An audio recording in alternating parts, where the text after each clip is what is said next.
much. This is a good opportunity to be here, happy to be here. Let me wait for the presentation. As Mark mentioned, I am original from Colombia. I moved to the United States when I was running away from my country situation, and then I was working in Colombia doing some community organizing, avoiding youth people to not go into the guerrillas and then for that reason they start trying to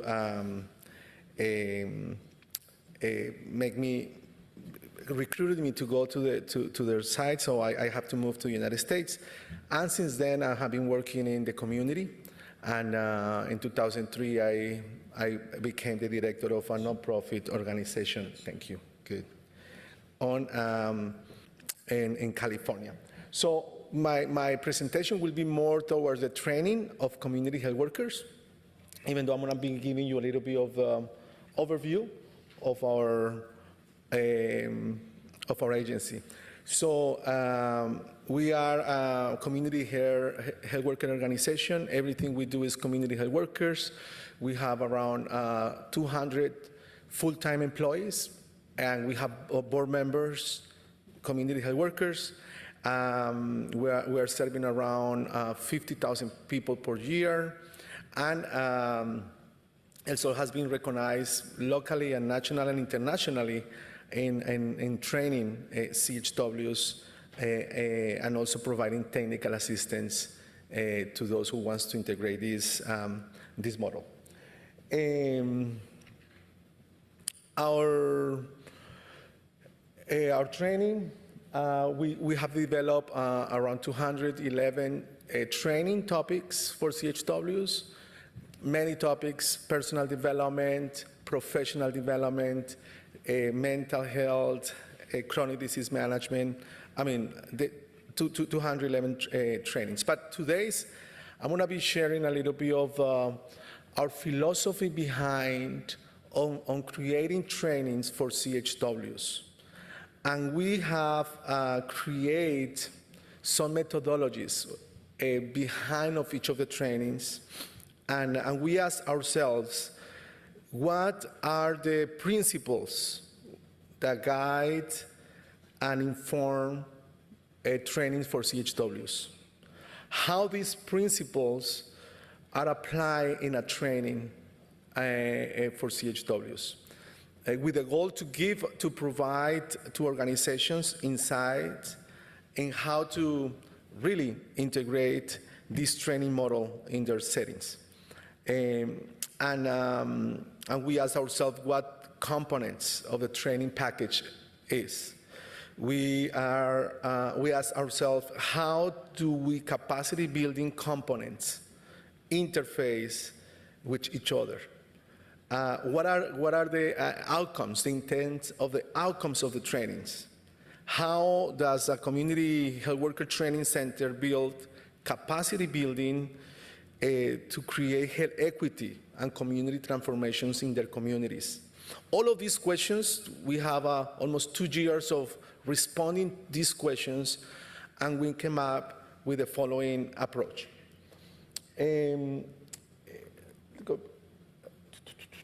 I'm going back. I want to go back. This one. Sorry. I want to make sure I don't advance. So we came with the first, or actually the foundation of the training that we developed is a popular education.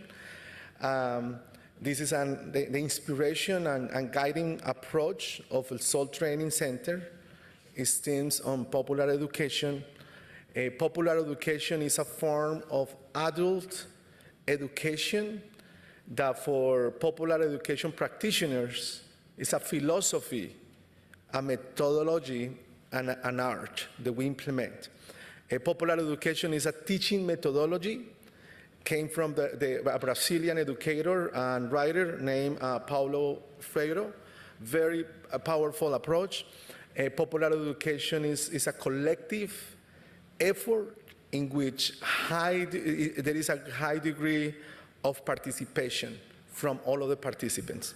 So that's the foundation kind of the trainings that we develop. We use popular education. So now let's keep talking a little bit of how we apply this philosophy into our training. As you can see there, you can see the popular education there, the philosophy, methodology, and art. And within, we have 4 different areas or components. The first one that we try to incorporate in our training is the searching for roots and causes.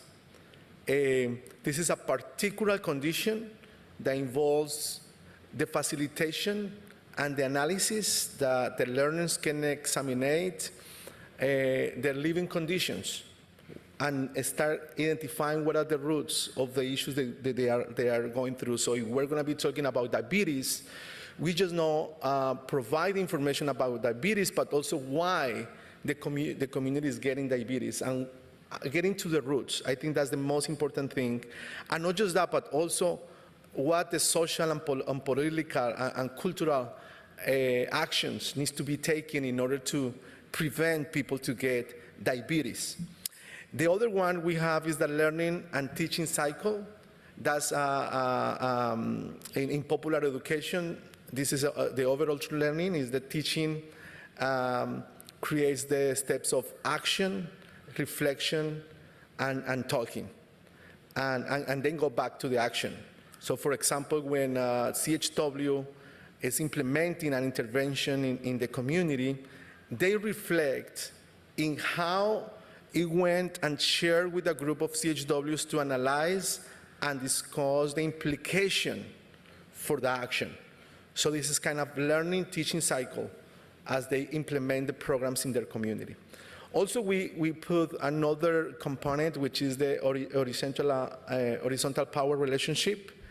This is more kind of the relationship between the learners and the teachers.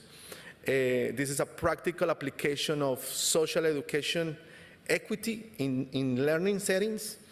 And instead of also training staff, assuming the top to down positions, this is really like teachers and learners are not 2 different groups. Rather everyone teach and everyone learns. So when we are developing these trainings with CHWs, we have this horizontal power relationship. All of us can learn, all of us can teach. And the other one is the conscientization or self-awareness. This is a role to improve the conditions from the people experience, starting from people experience. So to strengthen the capacity of the CHWs in order for them not just to provide a service, but moving forward and transform their communities, it's important to have this conscientization or awareness. And that this encouraged for the CHWs to self-direct learning as they need and as they are in the process of developing specific interventions in their communities. And also the CHWs would try to also as the training start moving or implementing, also we have these self-direct learning goals, but also the social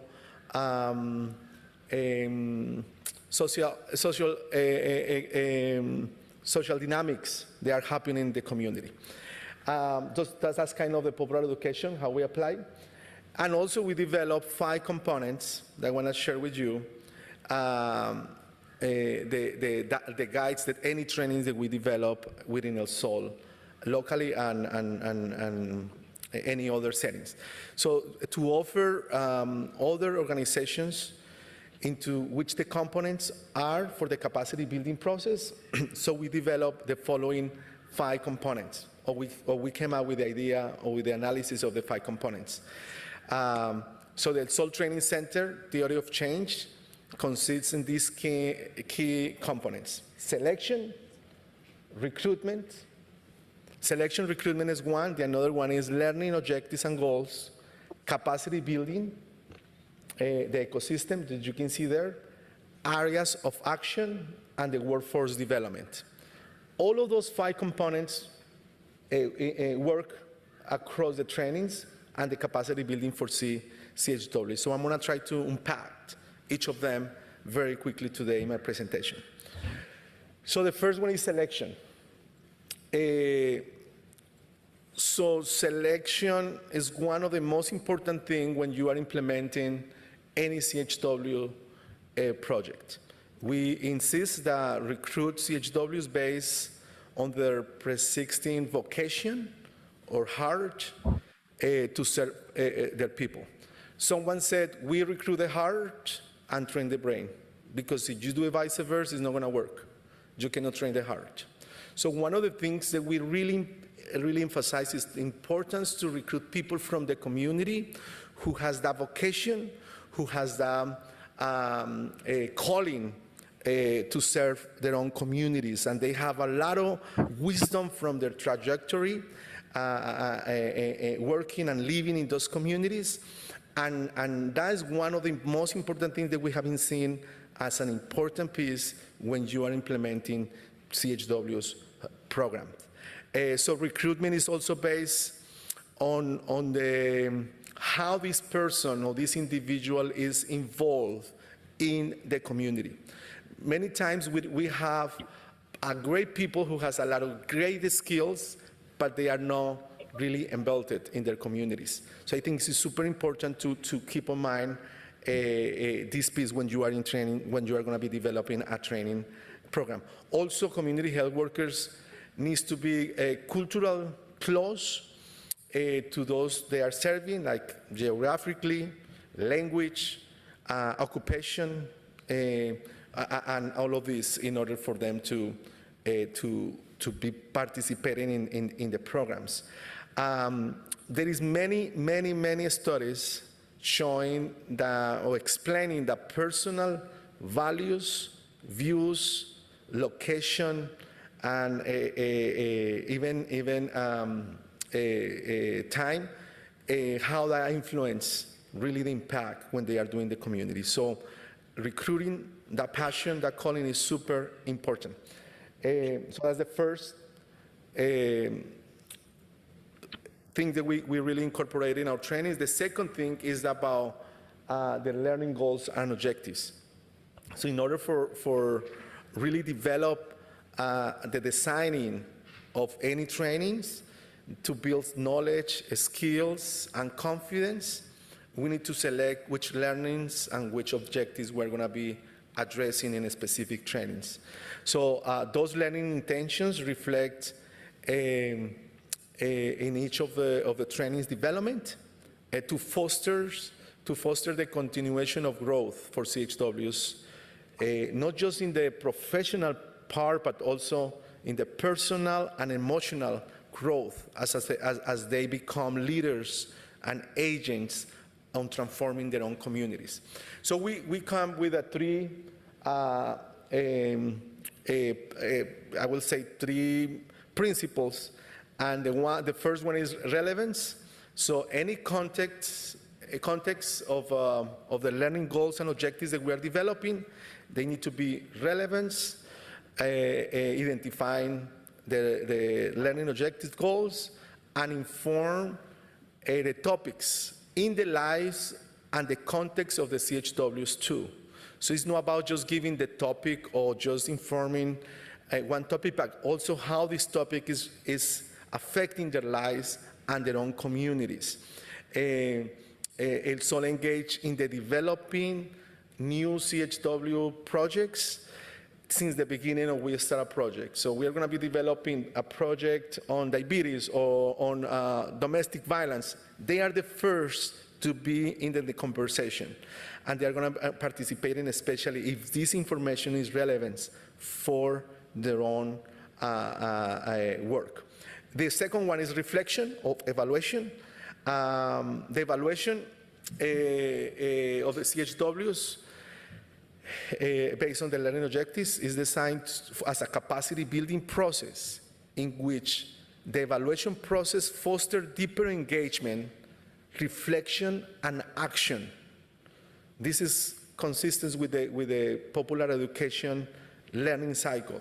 So El Sol encouraged CHWs to analyze the roots of the problem, the social conditions, the context in they are living now, and debrief every time and start really having reflection on how we are implementing the training. So we have tactics, we develop this kind of ongoing reflection, which is super important. The evaluation needs to be with them. And the another one is rigor. The another part of this, in this section of learning objectives. So we are, as we develop the learning objectives, we are really aligning with the core competence, the national core competence for CHWs. So any training that we develop needs to be aligned with those 11 core competencies, which they are called the C3. They are the skills and the roles of the CHWs that I was identifying. So that's another piece of our training. The another one that we have, the another component is the capacity building ecosystem. Capacity building is about really bridging timely and relevant life experience with the motivation and skills to empower to action. So this capacity building really is trying to not just provide a training one time only, but also like create like atmosphere for the CHWs to grow and get to the potential. And this capacity building ecosystem training includes mentorship, includes a customized group training, opportunities for self-reflection, emotional assessment, and reflective supervision. So we create kind of additional for the training. We need to develop the part. Facilitation activities as well. We have how to facilitate. So we are using non-formal education methodologies and includes a lot of activities as well. And the style of facilitation is also, the facilitator has their own style in their own, in how to approach the CHWs when they are facilitating. And also we have the psycho-emotional empowerment. So this is kind of an action that we try to develop, an opportunity for CHWs to grow emotionally and also to be able to participate when they are in the communities, and how they can integrate their talents, personal experience in their work with others, and also managing those emotional readiness and resiliency when they are working in the communities. The other component is the areas of action. This is a spectrum prevention. So we have used one of the styles of spectrum prevention, and this is the practice of the CHW. So everything is centered to take place in the community, and with this, and for the community. And the spectrum of prevention has these 6 levels, which is skill knowledge, community education, educating providers, fostering collaboration, promoting organizational change, and advocacy and policy, public policy. So the idea is the CHWs are working, but also moving towards influencing policy. And the next one is workforce development. So the workforce development is also another piece of how we are going to create a movement, so a career path for CHWs within the CHW field. So we don't want to CHWs to move from one profession to another one. We want to maintain all of the CHWs within the pathways being a CHW. And then, and also all of the 5 components are working together as they interconnect with them. Thank you so much, and I know my time is over. Yeah, so we're going to just stay there, Alex. Thank you.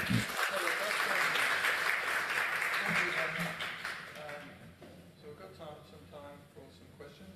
Perhaps take any questions from participants here in the room, first of all. Got a mic for you. One up the front.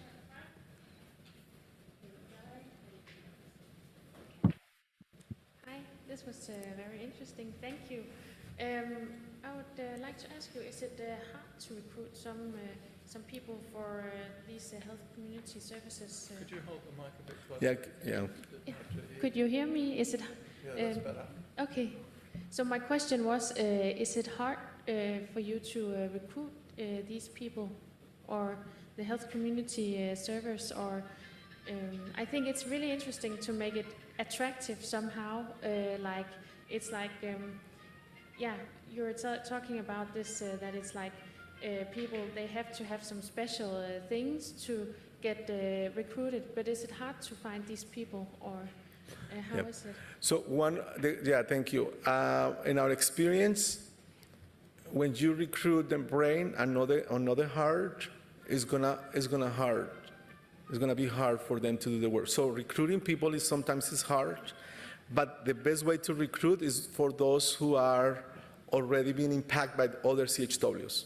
So if you are recruiting people to do home visitation or for pregnant women, I think the best candidates are the women that already went through the training or went through the program. Say, hey, I was impacted by the CHW. I want to do what you are doing. I care about my community. And then I think has been an effective way. The best recruitment process is led the CHWs to help them identify other CHWs in the community. Okay, thank you. I can tell you, my name is Ellen. I'm from Denmark, just so you know the background of my questions too. I'm a medical doctor and doing a PhD here. So I was also interested in, is it like easy to keep these people in the work or at the workplaces, or how is it? Because I think it's very interesting with the thing that you're making it attractive to be at this work, because you have it has to be special which people that are like getting recruited. Sure. Yeah. So I think to respond to your question, we're going to be published a document in a few weeks. Actually, I can send to all of you. And this is preserving the CHW's workforce. Because right now, everyone wants to incorporate CHWs into their system, but they are losing the identity of the CHW. So I think those components are going to be able, and also to identify the readiness of the agency who is going to be incorporating this model in their practice. So, so it's super important to do the agency readiness if they are ready to incorporate not just an employer, but really a philosophy to transform my own system in order to transform the communities. I think there are 10,000 community health workers in the US, is that right? More, I think right now it's like 120.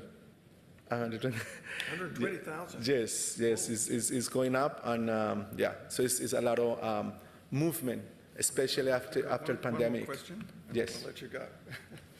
Alex, I was really interested in some of the activities in the spectrum of prevention, particularly about promoting organisational change, but and you know, that fostering collaboration function. Is it hard for CHWs to engage with that kind of role and function? And what are some of the insights, you know, when you've seen it work well? What sort of support do they need individually, but also what organisational change has been necessary? Sure. I think it's a process. It's not going to happen in one training. So I think when I see CHWs right now talking to institutions in how to transform their practice in order to benefit their communities, are the ones that are being years on the field. So I think it's a long-term process really to mobilize CHWs from the individual mindset to really going to policy. And also the ongoing training and really having these discussions, how you feel talking with a provider, talking with a policymaker actually to change. So I think is moving the mindset that CHWs is just there to provide a service versus to transform communities. Because they are from the community and they belong to the community, and they are going to stay in the community after the program leaves. So they need to be empowered really to make sure to protect their own communities, to avoid keeping the same issue. Yeah, thank you so much. Thank you, Mark. Thank you.